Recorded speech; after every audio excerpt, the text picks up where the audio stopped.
Hello, everybody. Hello, everybody. Welcome. I am the Spiritual Genie. And today we are going to be doing something a little different, not as much in the spiritual aspect, but a little more in the true crime, a little more in the sleuthing side of things. What you can see right here on the screen is the arrest affidavit for Brian Kohberger. And this affidavit, if you're unaware of the situation, Brian Kohberger is the suspect that has been arrested for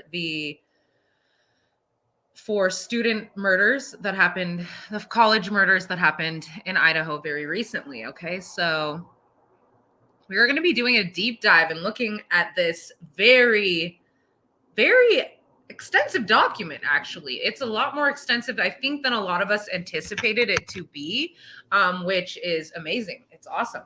And there's so much in here to unpack.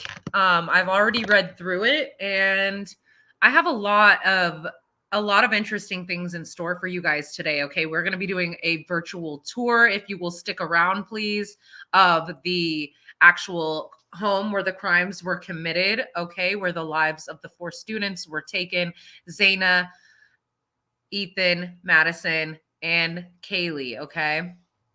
So we are going to be taking a virtual tour of the home. We are going to be looking at Google Earth, and we're going to be corresponding maps and routes that Kohberger had taken. As his cell phone was pinging and getting picked up by the towers, they were able to really map out his location using those types of methods, and also through forensic video analysis and footage analysis of video footage that he was caught on the night of at least the white sedan, right? The white sedan, which they are going to refer to in this video as suspect vehicle number 1. Okay.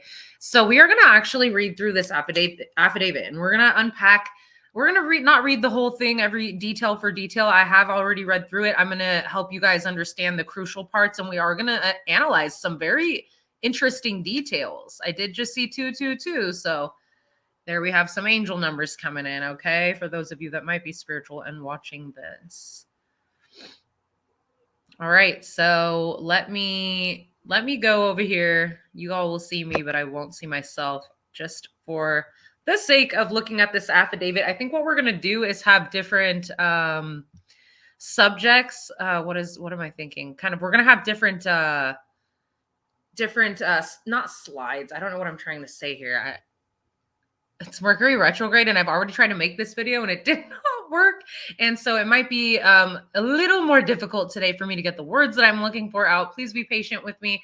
Please like, share, subscribe if you love my vibe and want to become part of the tribe.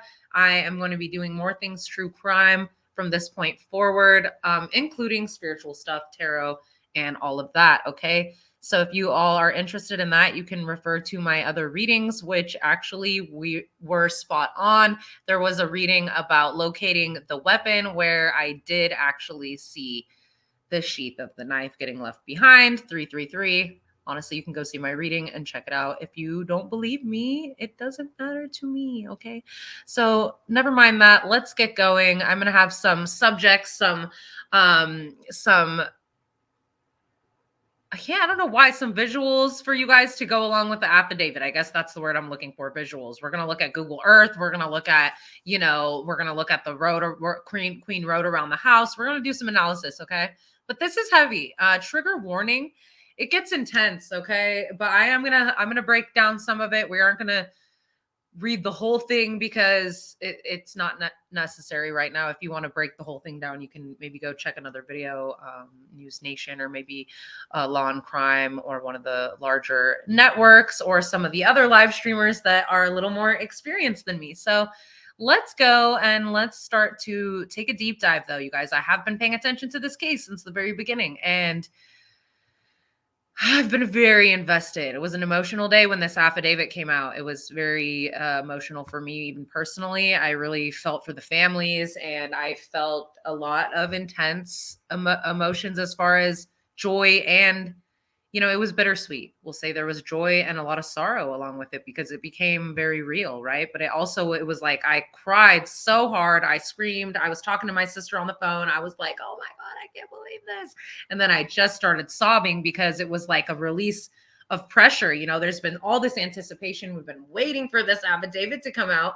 And it all happened very quickly, though. It all has gone down quickly, and I know we've all been on the edge of our seats here, so without further ado, let's get into it. Okay, so starting with Exhibit A here, we have the statement of Brett Payne. Let me actually change the view for you guys so that you can see a lot better here. There we go. All right, so Exhibit A, statement of Brett Payne, okay? So it just says in the first paragraph, the below information is provided by Brett Payne, acting officer within the county of Latah State, Idaho, Moscow Police Department. He is a corporal, and that is his position. Sorry. Being assisted by members of the Idaho State Police and agents of the Federal Bureau of Investigation. This is starting with the walkthrough, okay? Trigger warning. It gets really heavy. It's hard to read certain parts of this. I'm going to do the best I can, and we are going to actually try to pull up some different visuals for you guys along the way. Alrighty, so on November 13th, 2022, at approximately 4 p.m., Moscow Police Department, Sergeant Blaker and I responded to 1122 King Road, Moscow, Idaho, hereafter the King Road residence to assist the scene security and processing of a crime scene associated with 4 homicides. Upon our arrival, the Idaho State Police forensic team was on scene and was preparing to begin processing the scene. Take a deep breath here so I can read. MPD Officer Smith, one of the initial responding officers to the incident, advised he would walk me through the scene. So OFC Smith and I entered the King Road residence. So this is Smith and Brett Payne, assisted by members of the FBI and Idaho State Police. Excuse me, let me clear my throat. Sorry about that. I am a proponent of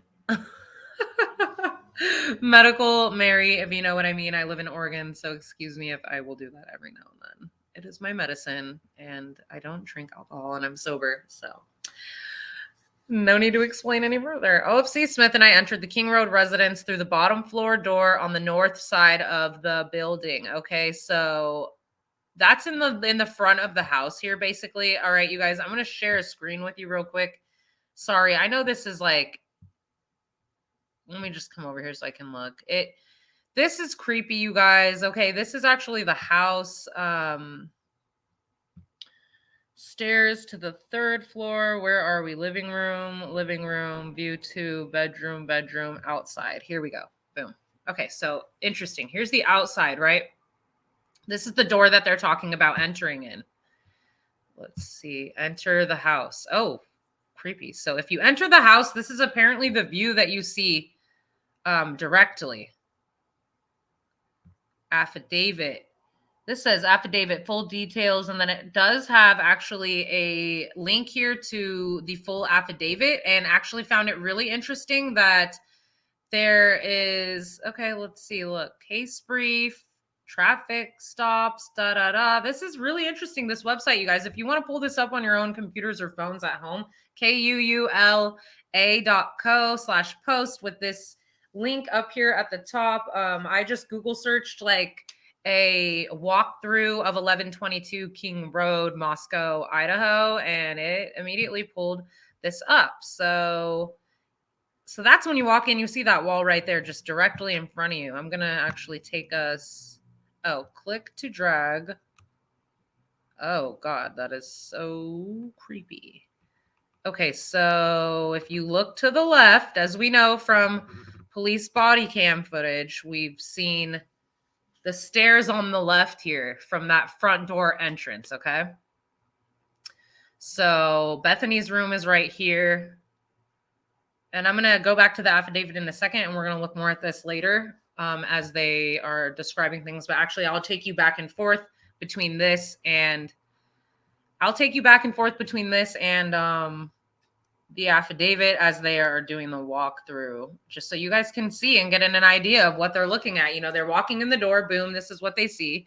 And then right over here, these are the stairs that they ascended initially where the crime scenes would be located, okay, on the second and third floor. So let's go back here to this one.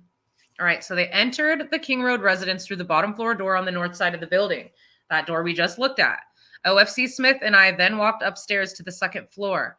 OFC Smith directed me down the hallway to the west bedroom on the second floor, which I later learned through Xana's driver's license and other personal belongings found in the room, was Xana Kernodle's, hereafter Kernodle room, known as Kernodle room, right? Just before this room, there was a bathroom door on the south wall of the hallway. As I approached the room, I could see a body, later identified as Kernodle's, laying on the floor. Kernodle was deceased with wounds which appeared to have caused by an edged weapon. Now, we can actually come over here really quick and take a look.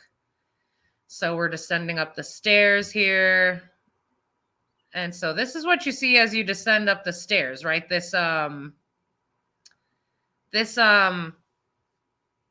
see the hallway over here, okay? And this is going to be where Xana's room is. But this is like this little the game room area, kind of the lounge, right? Lounge area. That's what that is. So I wonder if I click this, if it'll take me through the door. No. Okay, so we're just going to move over here. This is now going to be Xana's room, okay, you guys?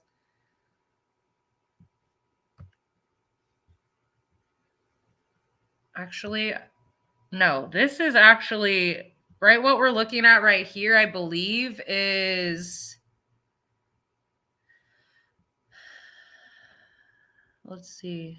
I think this is Dylan's room right here on the second floor. I think this is Dylan's room. And then from here, because let me see. What's this? We got... Oh, okay. It's just showing you that view. Let's turn around. Okay, the view of the bedroom 1A. Let's see. Living room above. Okay, bedroom. Okay, Bethany's room. So wait, we're downstairs. Okay, still. So bedroom 1B. Let's go up. Oh, no. Okay, bedroom 1B right here at the other end of the hallway. As you can see, the stairs right here. This was the empty room, apparently. Vacant room at the time of the murders. Okay, so that's 1B. Let's go up the stairs now. Here we are if you come up the stairs. You see the stairs right over here, right? Okay, police are coming up these stairs. Boom. This is what they see. They see the bathroom door. Here you can see Xana's room, right? Creepy. You can see Xana's room right there perfectly. You could see from this view, apparently, Xana and Ethan's bodies laying here on the floor, deceased with visible wounds. STAB, stab wounds. So right here, this would be leading to the other rooms again. So you come out into the hallway. This would be the lounge again and Dylan's room in there. I think. Hold on. Let me see if I can turn around. Oh, yeah, you can. Whoop. Turn the other way. Down, other way. Oh, okay, no, now we're in the lounge. Oh, I see. So you come up the stairs. What does this one say? Yeah, good vibes neon sign. Okay. There we go. Gosh, that's kind of hard to do like that. Actually doing it better with my left hand and hold that one with my right. Okay, so creepy. Here's Xana's room. Okay, Ethan wasn't even supposed to be there this night. He was spending the night. And we have these like nice little indicators that just let you know what's going on. Photo taken in the living room by this picture. Living room view 2. Living room, okay. So it's like kind of like there's the down level of this place with the 2 bedrooms. And then you just go upstairs and that's where everything is located. You have, and this is the bathroom right here. And then, yeah, up here you have, the two bedrooms up here. You have the living room. You have the kitchen up here. Okay. So now we are inside of, hold on. This is a weird view. There we go. Now we are inside of actually Xana's room. Ugh, this is so sad. Okay, so this is Xana Kernodle's bedroom. Not a whole lot of room in here. Pretty small. You imagine, like, obviously it doesn't look like this. You know, it wouldn't have looked like this. This is just a digital walkthrough maybe of what it would look like with no furniture in it and stuff like that. A pretty good recreation, if you ask me. So this is creepy. This is where they would have been laying here on the floor, which leads you to see that they both had ended up out of the bed somehow. So interesting, right? Interesting. Also very eerie to be taking that virtual tour. Let's continue. So, like I just said, just before this room, there was a bathroom door on the south wall of the hallway. As I approached the room, I could see a body, later identified as Kernodles, laying on the floor. Kernodle was deceased. Now, see, later identified as Kernodles, they probably couldn't even actually tell because there was so much blood. I mean, there was so much blood. It's pretty much from that picture. Let's see. From that picture on Google, this one. Let me share this. This one. This is potentially underneath where Xana's room was. God, look at this. This is just chilling, this face. I cannot.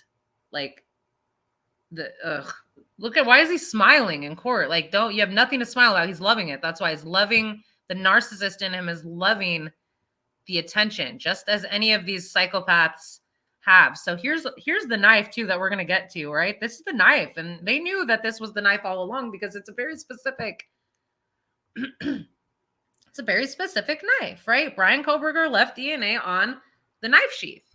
They recovered DNA from the parents' house in Pennsylvania. The marshals did, posing as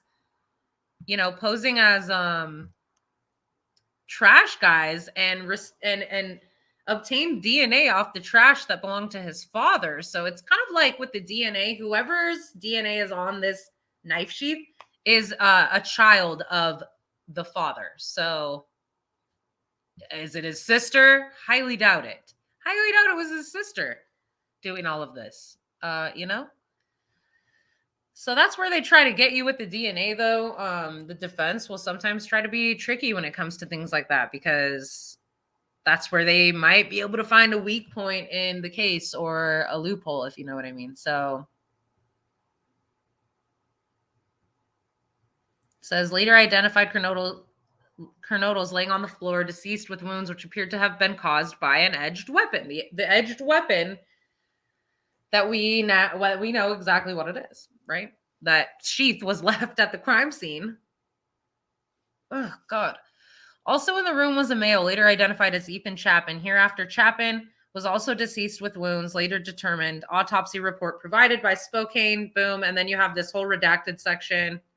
Redacted. All of that was going to be like the full autopsy report. We're not getting that. Nope, not until the trial. What they needed to present here was, enough for the judge to say basically hell no to a bond. We did not want him getting bond here, not even getting any kind of option for that. It's like, if you are capable of committing this type of crime, or if you are being charged with first-degree murder, 4 different counts, yeah, you don't get to walk around free out there. So they needed enough basically here with this affidavit to keep him in custody. So here we go. County Medical Examiner dated December 15th, So Spokane County Medical Examiner dated December 15th, 2022. So that is the Spokane County Medical Examiner's report that was released, or that was completed on December 15th here, 2022. Sharp force injuries. Now, this was something I noticed. Sharp force injuries. That really makes you feel like using a very sharp-edged object, right? Like a knife. And the force is making you, it's giving the intensity at which the crimes were committed, which if you actually do consult one of my earlier tarot readings, I said how the killer came in hot. I saw I was watching them before he entered, and then he came in hot with a lot of rage, and it's like this force came over him as he committed this unspeakable, unthinkable, heinous act, right? And Sharp force means with great force, a sharp-edged weapon was used to take the lives of these poor kids, right? Okay, so then followed OFC Smith upstairs to the 3rd floor of the residence. The 3rd floor consisted of 2 bedrooms and 1 bathroom. The bedroom was on the west side. The bedroom on the west side of the floor was later determined to be Kaylee Goncalves, hereafter Goncalves' room, or Gonsalves. I later learned from review of Officer Nunes' body camera. Okay, so learned that it was Kaylee's room later upon reviewing Officer Nunes' body camera. There was a dog in the room when Moscow police officers initially responded. The dog belonged to Gonsalves and her ex-boyfriend, Jack DeCour. I found out from my interview with Jack DeCour on November 13th, 2022, that he and Gonsalves shared the dog. So they started interviewing people. Confirmation. They started interviewing people right away. They were not really wasting any time here. I think that's probably protocol in cases like this. They have to start to interview people immediately to kind of see what people's reactions are, just in case, because he could have also potentially been a suspect in the beginning. They probably did definitely screen him at first, and then I'm sure he was cleared. So until later, when DNA comes back, you kind of have to clear people in the beginning until you have anything to really go by. So until you have this affidavit of evidence. Okay. But first you got to have a suspect, and then due process, and then you get your suspect. Boom. Affidavit would be like coming next somewhere after that. So there was the dog and the bathroom on the east side of the 3rd floor. This bathroom shared a wall with Madison Mogan's, hereafter Mogan bedroom, which was situated on the southeast corner of the 3rd floor. So there was Kaylee's room that was vacant of her things because she was moving away to Texas the next day, we knew, or at least very shortly after that. I'm sure she was going to go be with her family or see her family or something like that, but she was going to leave for Texas, right? That was the plan. So her room was vacant. She was sharing a room with Maddie that night. And it feels like the perp put the dog in that room. And I feel like they may have been alerted that there was someone there at that point. I don't know exactly. He might have just been friendly with him at first, put him in the room, and the dog didn't start barking yet until later, when we're going to find out the crimes were actually being committed. Okay. So as I entered this bedroom, I could see 2 females in the single bed in the room. Both Gonsalves and Mogan were deceased with visible stab wounds. I also later noticed what appeared to be a tan leather knife sheath laying on the bed next to Mogan's right side. When viewed from the door, the sheath was later processed and had CKA-BAR, so Ka bar or K bar, I guess how they're pronouncing it, USMC, and the United States Marine Corps Eagle Globe and anchor insignia stamped on the outside of it. The Idaho State Lab later located a single source of male DNA suspect profile left on the button snap of the sheath of the knife. So let's take a look once again. Look at this. Okay, they found that. That is, to me, when I heard this news, this is what, it broke me down. I was so happy. I was like, I really hope they have something that's very damning. This is a very damning piece of evidence. This is going to be something that is so hard to explain away for the defense. His defense, she has a hard job. And this smile shows me that I feel like he really doesn't like the fact that he has a female. I don't think he likes the fact that he has a female attorney here. I really don't. I feel like he's kind of like, I'm seeing 111 right now. I feel like that's a confirmation from Spirit. I feel like he's looking at her like, I hope you don't F this up, you stupid, like, that's how I feel he thinks of women. Like it's already, we already kind of see that coming out in his character, but I don't think he trusts a woman to literally handle a case it's his life on the line. And the judge, I mean, it's a little ironic if you ask me, or maybe they did that on purpose. Shoot. Maybe they thought it might like agitate him, or he might, start to act bizarro like the way Mr. Ted Bundy did. So I've been saying there's going to be some M. Night Shyamalan twist in this case. Let's see. There already has been by the finding of this. And we already know also later on down the line, we found out in this affidavit that dude came back the next day. He came back. Well, not even the next day. He came back later around 9 a.m. And I saw him in my reading going, shit. Excuse me. I'm not supposed to say that. I saw him going like, poop, poop, poop, poop. Or like F, F, F, F, and he knew he dropped something. Like he was patting himself being like, oh my God, I dropped that thing. The one thing, right? Yeah. Thank God. Thank you, angels, Heavenly Father, whoever is looking out that was like a key piece of evidence. I feel like that was so needed and beautiful here. Like praise the Lord above that this was found. Oh my gosh.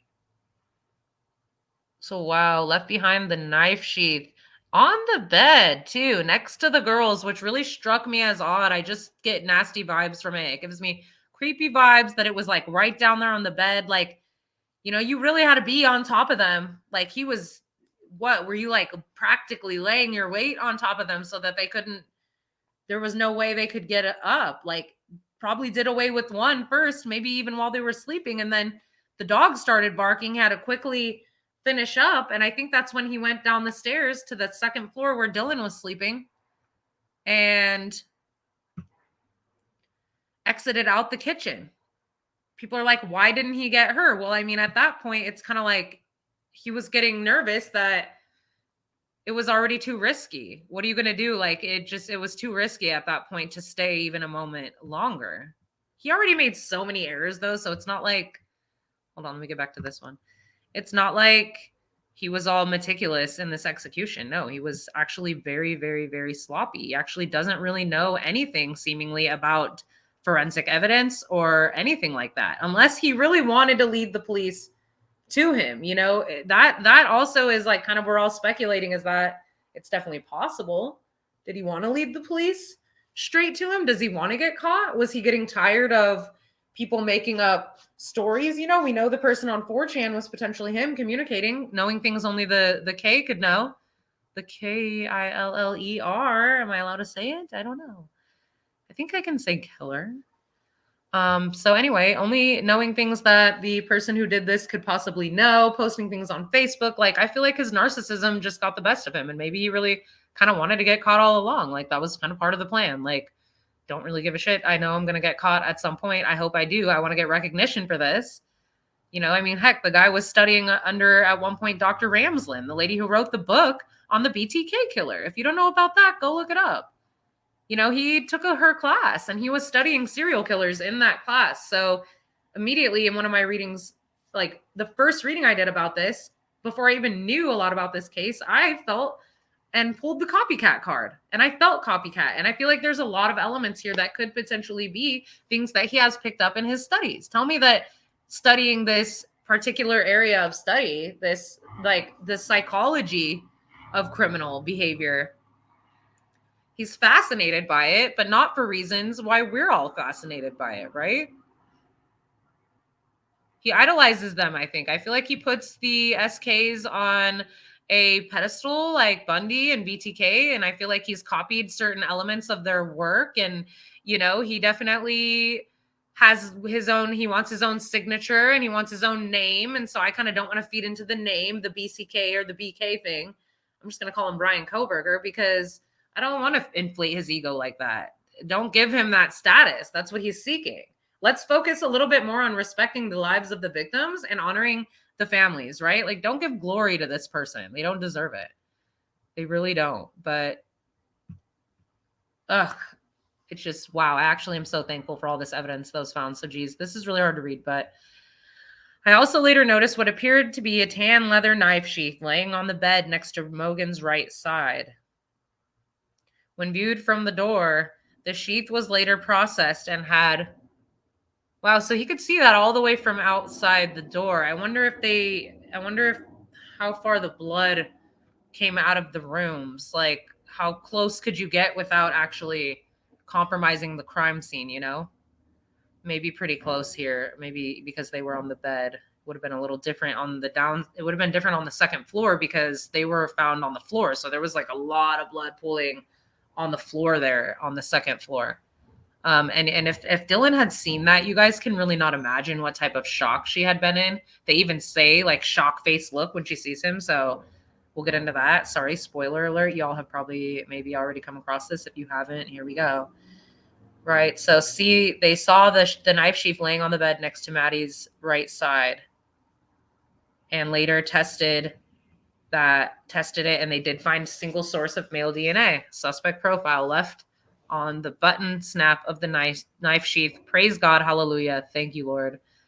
Wow. As part of the investigation, numerous interviews were conducted by Moscow police. When they say numerous, they mean like over 300, right? This included Bethany, Dylan. Both Bethany and Dylan were both inside the King Road residence. The two remaining roommates that were spared somehow didn't have time to get to them. You know, things got too crazy. The execution was honestly poorly planned. The dog was barking, had to get out. Anyone could have been alerted at that point. The girl could have started screaming. He didn't know, but she was maybe in shock. So let's see. We're inside the King Road residence at the time of the homicides, the two roommates. So there were 6 people in that house total the night that these crimes went down.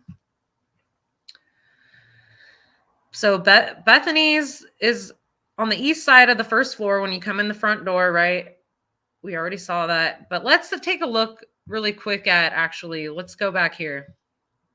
Let's go back here and let's go. Okay, so this is Dylan's bedroom, right? This is her room. She's hearing all these sounds at some point here. She opens the door. Apparently that's what you see if you open the door. Hold on. There's the stairs, right? Killer came up there.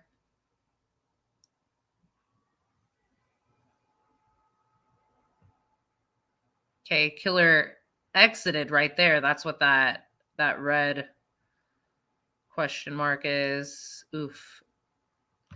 So she comes and looks out her door 3 times, right? The first 2 times she hears different sounds. I think later we might find out like she hears gurgling sounds. She hears the dog barking. She hears what she thinks to be Kaylee putting the dog in the room. Really creepy. Take the stairs up to the 3rd floor here. Oh, that is hard to control. Ooh. Okay, there we go. So you go up the stairs. Here's the 3rd floor, bedroom 3B. What is this? All right, so this was Kaylee's old room, right? This is where Murphy the dog was at. Here's a sliding glass door for Kaylee's room also. And she probably used to let her dog out right there, you know. Murphy was in here whenever the police found him, okay? So hallway, bathroom, and here's hold on. Here we have, oh, this is tragic. Here we have Madison Mogan's bedroom, okay? So as you look in here, apparently from looking inside the door, you could see both of the girls here on the bed. Oh, wow. This is actually amazing. Look at this thing, you guys. KUULA.co. You can find all of this. This is really amazing. So here's the knife sheath that was found, the exact one. Like in my vision, I saw a brown leather knife sheath. That was the first one that I saw before it kind of started changing. I also later noticed what appeared to be a tan leather knife sheath, right? So they have the affidavit information going on here. Well, that's interesting. Maybe we don't need to look at the other one. Oh, that's the view of the bed. Oh God, that's creepy. That's almost like what the killer was seeing as he did this thing, right? Oops. Oh no, I don't want that. Virtual tour view. Okay. So we were here in bedroom 2A. No, we were in. Okay. Nope. That's. Oh, that's the bathroom. Okay, here's Madison's room with a different view. So the door we have over here, kind of, you can't see it, but right, the girls were laying here on the bed. Bedroom 2A is below. So who was in 2A, did it say? Was that Dylan's room? Or was that Xana's room? Hold on, let's go back. Bethany, right? Or Dylan, sorry. Oh my God, it's really hard to do. Hello? Okay, I don't know why I can't. I think that's Dylan's room. Bathroom. Okay, here's Madison's room. So this is where the knife sheath was found, right here. And right on the bed next to their bodies. So why was he was so on top of them? Like, that is chilling.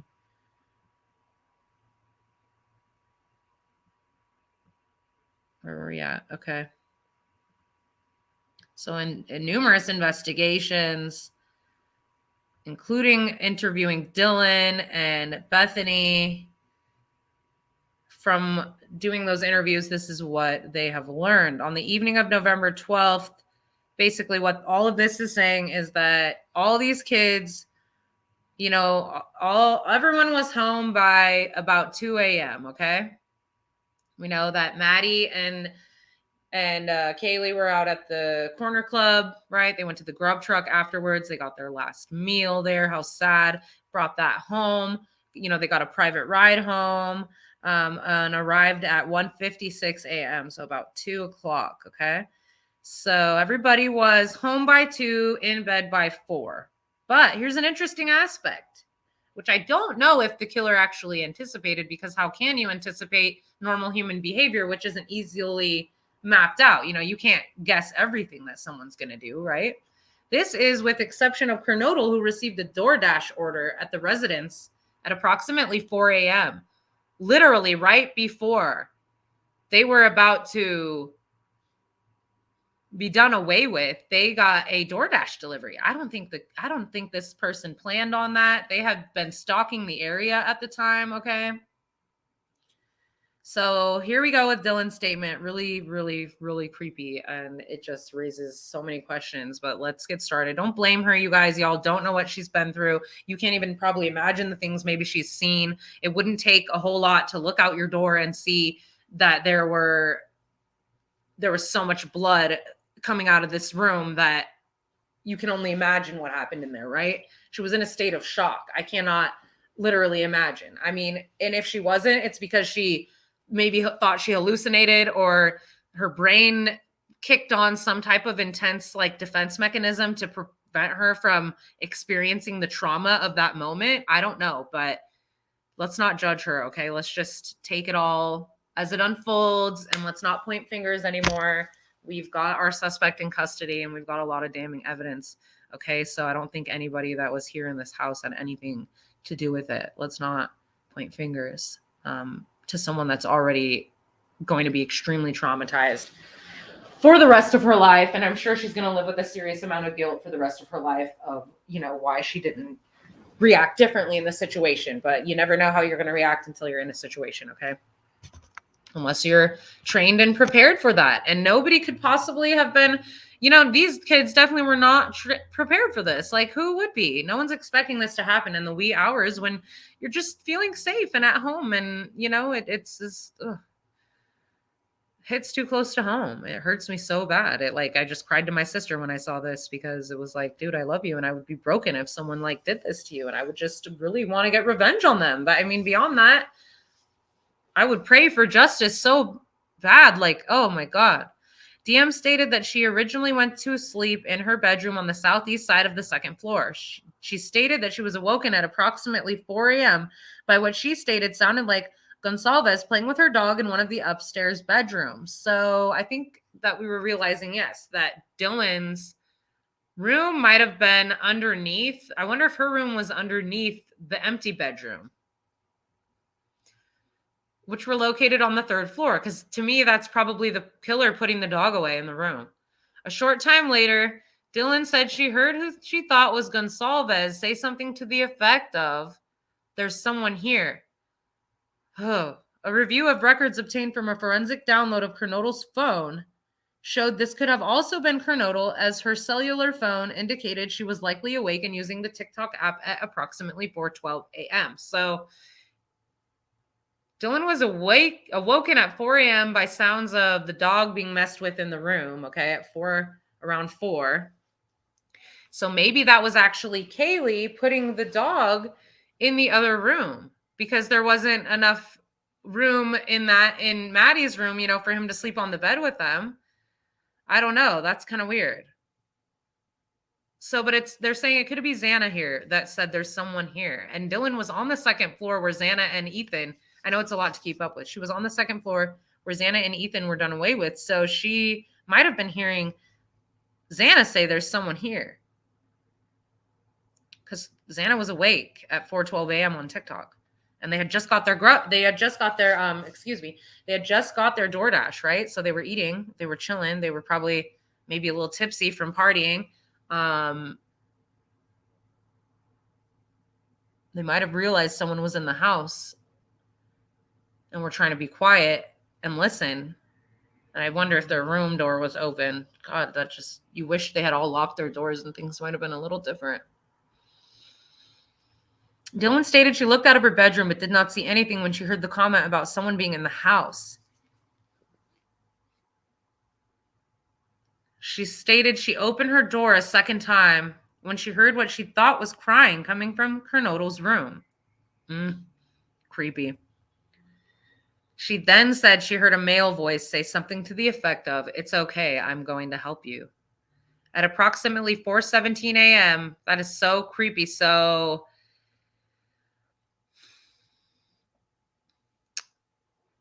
she heard crying. So I'm guessing Ethan got taken first and he was telling her not to scream, Xana.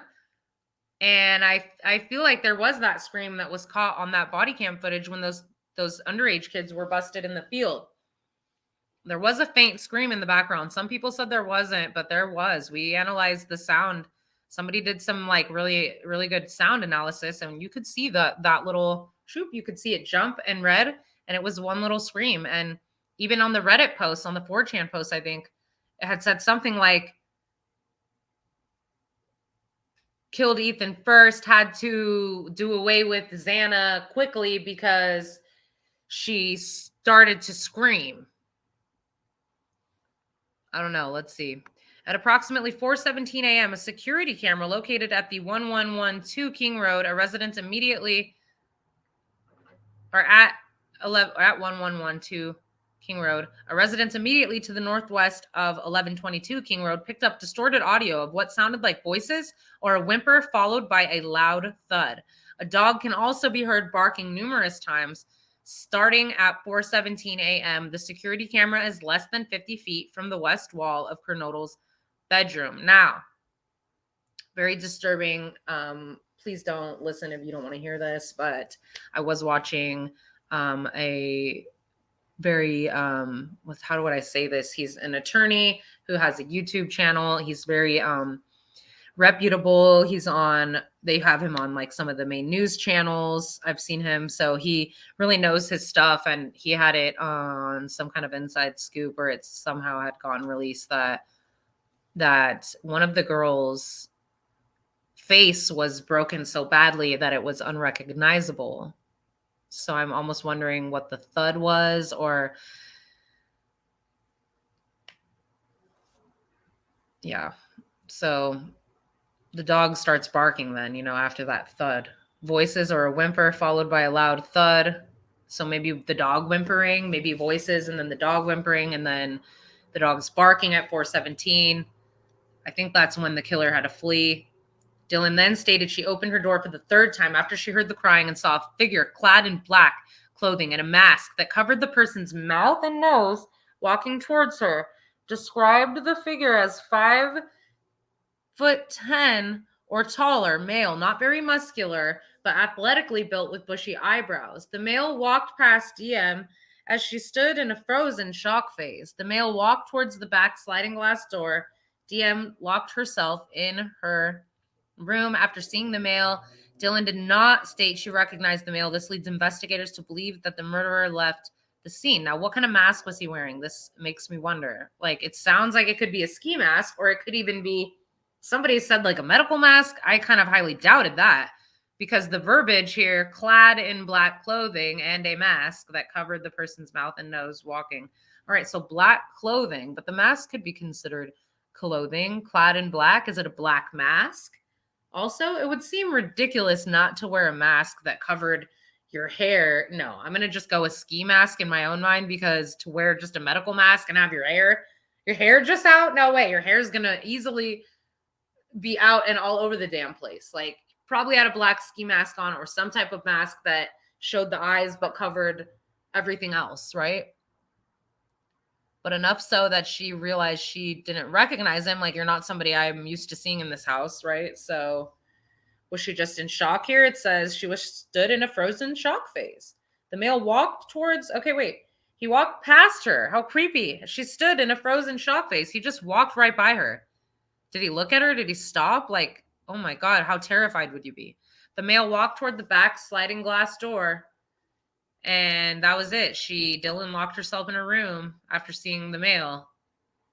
Didn't state she recognized, and then the murderer left the scene. So let's go back here to the virtual tour really quick. I think I'm going to have to do multiple parts of this video, because I don't want to make the video like too super long. But what we'll do right now is we will go through the first part of the affidavit, and we will do the virtual tour part. You know, we'll go through what was seen during the actual time of the crimes, and hold on here. Hallway on the second floor. Okay, so here we go. Here's Dylan's room, right? I'm pretty sure. I think this is Dylan's room right here. Okay, and if you look this other way, you will see Xana's room at the end of the hallway in the opposite direction. Okay, here's the stairs to the third floor. Here is the closet, whatever. Here's the kitchen, right? Here's the sliding glass door from where the perp entered and exited. They're saying this is confirmed right here. Confirmed. Confirmed that this was the intruder's entry and exit point, okay? Wow. God, it's creepy to see this, because it's like you're there, and that's just, oh my God, like Grizzly True Crime was saying. I don't know if you could live in this house. Like, who could live in this house after? You're just gonna have to demolish it, because it's like a house of horrors now. I would never want to live there. I would not even really honestly want to live in this town, but I know he's caught and everything like that. It's just still scary. So he came down the stairs, and Dylan was standing right there, and he literally just, you know, I don't know if he looked at her or what. He just walked right by her, walked through the kitchen, and apparently walked right out the door. He just walked out. Like, did you just pull off these crimes and you're calm as a cucumber? Like, still also just cool as a cucumber? It's so bizarre to me. That is so creepy. Look at that. Confirmed. Intruders, entry, and exit point. God.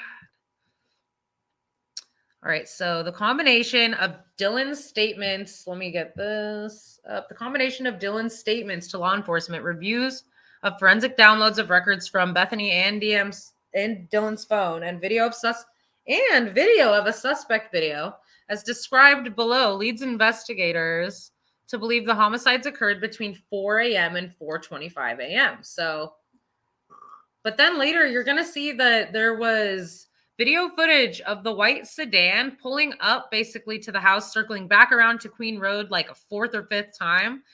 And that was at 4:05. So actually the homicides did definitely occur between, either 4 or 4:05, 4:06 a.m. and 4:25 a.m. Because remember, the DoorDash driver showed up. Shoot, he might have even slipped in when the DoorDash driver showed up. But if it was 4:05 or 4, I don't know, maybe the times were off on the cameras too or something like that. Sorry about the noise in the background. So during the processing of the crime scene, investigators found a latent shoe print. So I also had seen that they found a bloody shoe print. A bloody shoe print, okay, outside of Dylan's room. So he had blood on his shoes, walked down. Damn, so leaving a bloody trail of footprints, like, or maybe it was just like a little bit or so, I don't know. But anyway, footprint in front of her door that was, after a certain kind of forensic testing here, showed a diamond-shaped pattern similar to the pattern of a Vans type shoe sole. So dude was wearing Vans. He was also wearing Vans whenever he was coming in and out of court, which somebody said those are just standard jail shoes, so I didn't realize that. But just outside of the bedroom, they got that. That's why I'm like, just he must have known he was leaving. He knew he was leaving evidence all over the place. Or did you really think, like, it's not how it was back in the old days, dude? Like, did you not learn anything in school? This guy's supposed to have a PhD. It's just all very confusing. I feel the narcissist in him wanted the attention here. So I'm going to stop right there on this because now we're going to get into all the video footage, which is a little bit extensive. And then we're going to get into the mapping of where he went before and after the crimes. These are like the places where his car was spotted. Let's just say he definitely was in the area of the crimes during the times of when the crimes were committed. So his cell phone pinged all over the place. They've got him all over the place. They've got the dude stalking them for over 4 months. Like, all of the data's there. And it's just, I know he wanted to take credit for this. As far as whoever was posting on 4chan and Reddit and Facebook, if it was him, then it seemed very clear that he wanted people to like have the story straight and know the details of how things really went down. It seemed like he really wanted to tell his own story, very similar to BTK. Let's not forget that this guy, even though he is not a forensic, he is in no way a forensics expert. No, this guy studies criminal psychology for the most part. The weird study that he was doing, the research study he was doing where he was trying to interview criminals to see how they felt when they did commit certain crimes, when they did certain crimes, when they when they did certain things, how they felt, what they thought. And other students that went to school with him definitely had said his behavior was bizarre, and it was a little bit of a far out subject that like most people would not study, a little taboo even, right? So he also took a class from Dr. Ramslin. We'll get into that a little bit more. Actually, let's see. Let's pull it up. Dr. Ramslin.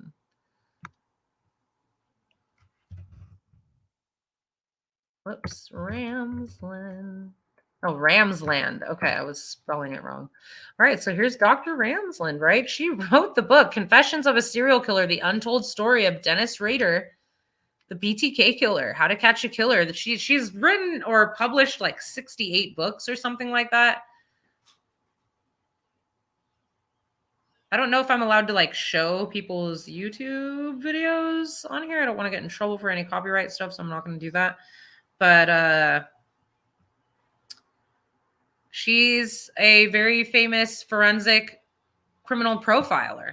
She's a criminal profiler. She wrote the book on BTK. She studies serial killers in an attempt to hopefully be able to kind of identify these behaviors in children or young people before it gets to that point that they actually go through with killing. They fulfill these fantasies, right? But a very interesting, her work that she's done with the BTK case, and with BTK, just knows him very well. Very interesting studies, very smart woman, but also, Brian studied under her. He took the serial killer class that she offers. I mean, he took a class on serial killers and how they think, and like, so that he could understand potentially his own mind better and maybe even prepare for these crimes a little better. But come on, he took classes on serial killers. He was observing the behavior of criminals. It's all very damning, to be honest. And this is all very interesting. So if y'all are interested, go take a look in that if you're unaware of it.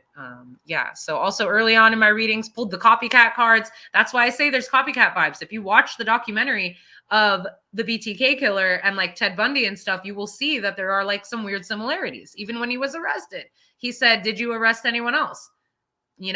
John Wayne Gacy had said the same thing when he was arrested. So it's all very interesting. Let's see. Anything else? Yeah, we're not going to get into the maps and stuff right now. We're just going to keep it at this. Let's take one last look. The knife sheath that was found. Oops. There we go. Knife sheath. I also was reading that the blade on this knife is like extra durable. It's definitely enforced with like 2 different kinds of coatings, or it's not galvanized, but it's another type of like metal reinforcement with like some type of other coating on top. Ugh.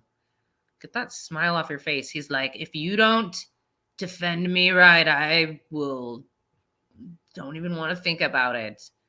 Wow. Perp walk. God, it's been like edge of your seat, but very, very satisfying. Look at him. He's just, look at those eyes. They are so freaking freaky. Like he's loving, he's like so high on all of this. Like he's getting the attention he's always wanted. Look at him. He's happy. Look at that face. That is not a face that looks remorseful or regretful or anything like that. Cold blue eyes, like Ted Bundy. Kind of similar looking, gotta say. You know, he's not like, I mean, he's not hideous. I don't find him as particularly good looking as Ted Bundy was, even though Ted Bundy was a dang monster. That was his deal, you know. Ted Bundy had the charm. Let's see if we can find really quick an image of, see if we can find an image of them next to each other. Hold on.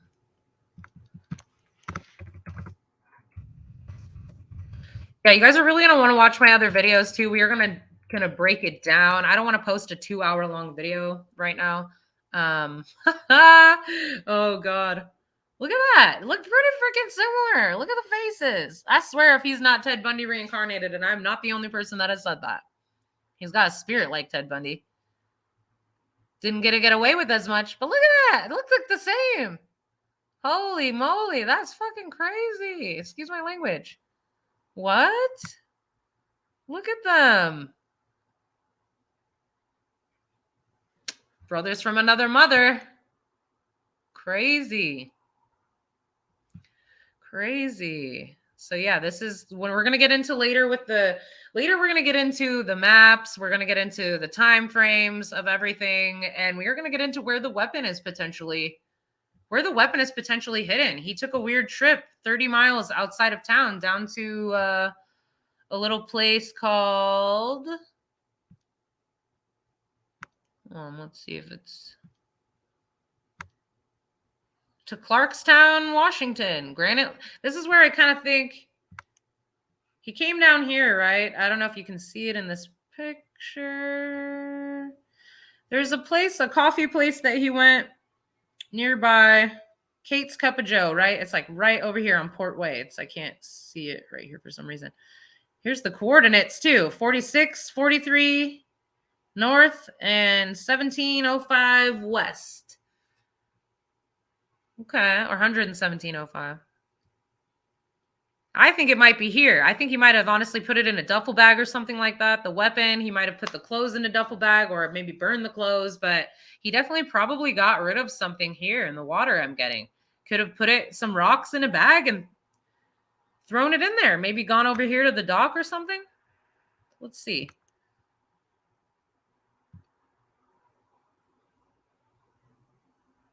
Oh, we can't see it from right there. Well, see. So here's that dock anyway. Oh, what's it doing? Could you walk out onto that? Look, you could just pull your car up right there. You could just park right there. I'm all, what kind of car is that? Probably a truck or something. Let's see. Can we get way down here? Come on. Take us all the way down to the ground.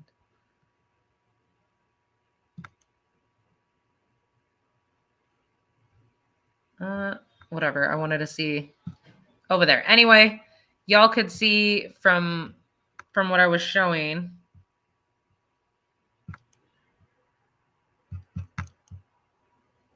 Why can't I click on it? There we go. Jeez. Well, what kind of car is it? Is it a white car? No. So anyway, That dock might be like around here somewhere. I think right here in this parking lot, if you pull up or something. It's nearby anyway. You could just like walk out to that dock and maybe throw away, or maybe throw out the bag or something, or a bag with a box in it. I don't know. I think I think it knows what the coordinates of this thing are, and I feel like you could use that later on. I've kind of seen that all along and in some of my visions. So anyway, this all corroborates some of my readings and some of the visions I've had and some of the downloads I've gotten. So to anyone that is a non-believer or a naysayer, it's not something I want to be right about, but hey, like, it is what it is. It's tragic, and it is, and we just have to take it one day at a time and unpack all of this that's coming out, because it's really quite a lot. Let's go back to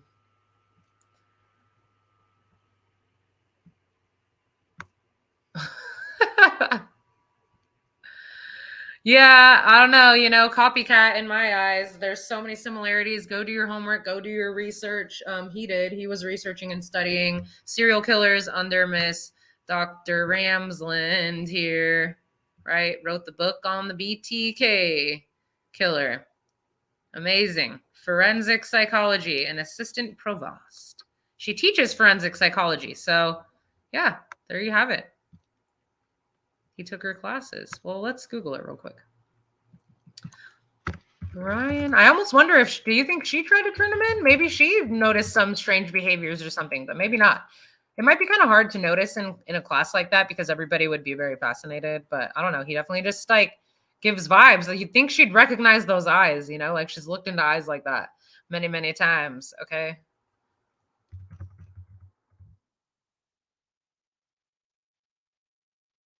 Dennis Rader is the BTK killer. That's his real name. And that's the link. And I almost wonder if I know they studied the BTK killer, if she's an expert on the BTK killer, and that's a class about,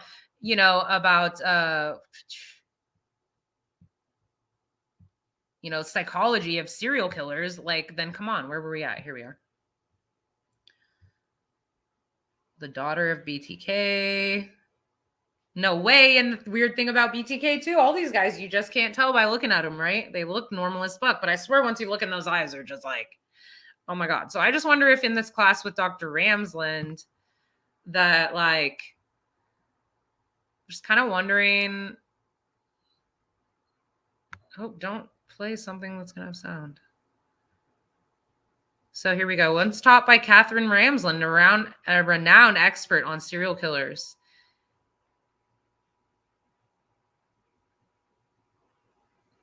PhD student and teaching assistant in the Department of Criminal Justice and Criminology at Washington State University in Pullman, located about 9 miles from the University of Idaho. You know what else is weird about that, you guys? Wait, what? You know what else is weird about that? Ted Bundy also studied at, I think it was like the University of Washington, not Washington State University, but the University of Washington. So both of them had studied in Washington, both studied law, or, into the criminal justice realm. BTK also had a fascination. He studied, criminal justice as well. He really wanted to be a police officer. Brian potentially wanted to be a police officer, or, definitely work in the field. So I think he might have also been rejected from like the Pullman Police Department. I think he might have applied, and that was a no-go, probably for multiple reasons. You can see why. So was this all some vendetta against society? Did he want to become famous? Did he,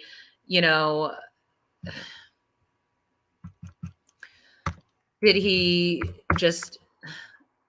have hate? Did he have envy? I suspect it's all of those things. So let's look at this. Instead, let's just look at these beautiful babies one last time and say a prayer leaving. Holy Spirit, please protect the families of the victims. Please guard them and keep them safe. Please guard and protect all of us, and help us find peace in our hearts and forgiveness. Please, Lord, help bring justice to this situation. Help bring justice to Ethan Chapin, Xana Kernodle, Kaylee Gonsalves and Madison Mogan, please. Please bring divine justice for their families and bring them a little bit of peace and some closure here. Please give Brian Kohberger all that he deserves as well, whatever that may be, whatever the divine justice looks like in this case, which I know not everyone agrees, but, you know, I think the death penalty would be fair. So, all right. I love you guys. That is it. If you like my vibe and want to become part of the tribe, please like, share, and subscribe. I'm the Spiritual Genie. I'll be back with a part 2 and probably a part 3 where we can continue breaking this down. It's going to get even more interesting and even more juicy. So if you want to see that, please come back. And we'll probably work on part 2 later, I'm thinking. And we'll continue going over this affidavit. We might just make it a part 2. We'll just do part 2, okay? Part 2 next time. Stay tuned. I love you guys. Take care of yourselves. Be safe, all right? Be vigilant and pay attention. Be aware. Be on alert and love each other and treat every day like it could be your last because life is precious.